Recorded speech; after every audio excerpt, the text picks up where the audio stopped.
Good evening, everyone. Thanks for joining us tonight. I'm Nicole Menner. The Lady Bulldogs sparked SEC play with a win over Arkansas last week and topped that by beating Kentucky on their home court on Sunday. The Dogs scored 86 points against the ranked Wildcats, marking their 28th straight victory at home.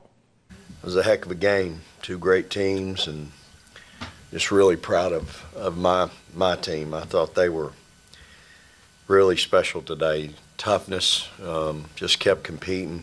Kentucky's really good, and I just thought that first quarter, we really came out. We punched first, really set the tone.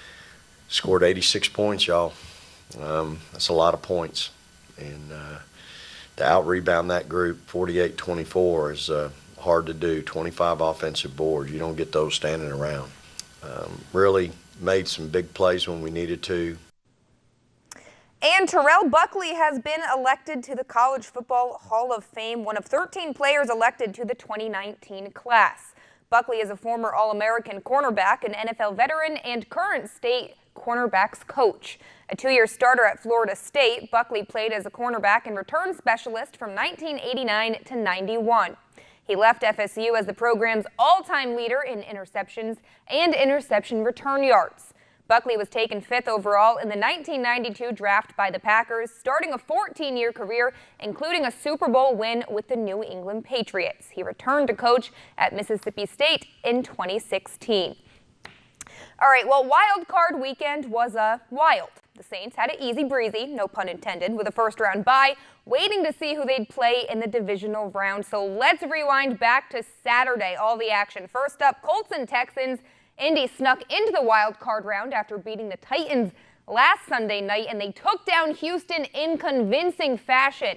Andrew Luck and the offense opened this one with 2 long touchdown drives, and it seemed like the game was far from the Texans' control by the second quarter. Colts won it 21-7. Over in the NFC, and it was the Cowboys and Seahawks, 2 potential opponents for the New Orleans Saints. Dallas had won just 2 playoff games in 20 years entering this one, and while they started slow, the Cowboys came out the better team in the second half. Dak Prescott throwing for 226 yards and a touchdown, running for 29 yards and a score on the ground. Ezekiel Elliott accounting for 137 yards of 164 total yards, adding 2 touchdowns. The Seahawks would threaten in the final minutes, but Dallas hanging on to win it 24-22. So would the Saints play the Cowboys or the Eagles? Well, let's take you to Sunday. First up, though, was the AFC matchup between the Ravens and Chargers, a veteran quarterback in Phillip Rivers against a rookie in Lamar Jackson, and it was ugly for Jackson in his first playoff performance.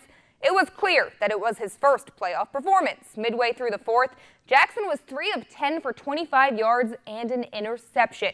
But he did rally to get the Ravens within a score late in the fourth quarter. But that would come crashing down with his 3rd fumble with 19 seconds to go in the game as the Chargers held on to win it 23-17. And we saved the wildest and worst ending for last. The Bears and the 6-seeded Eagles, who would play the Saints if they could upset the favorited Bears.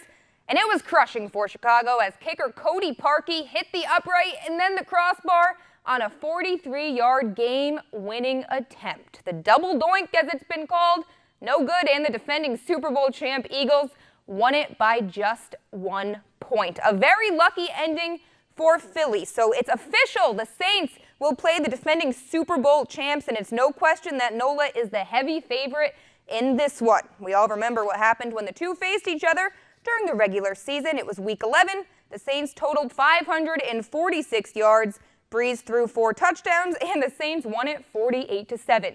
So will history repeat itself? Well, we will find out Sunday at 3:40.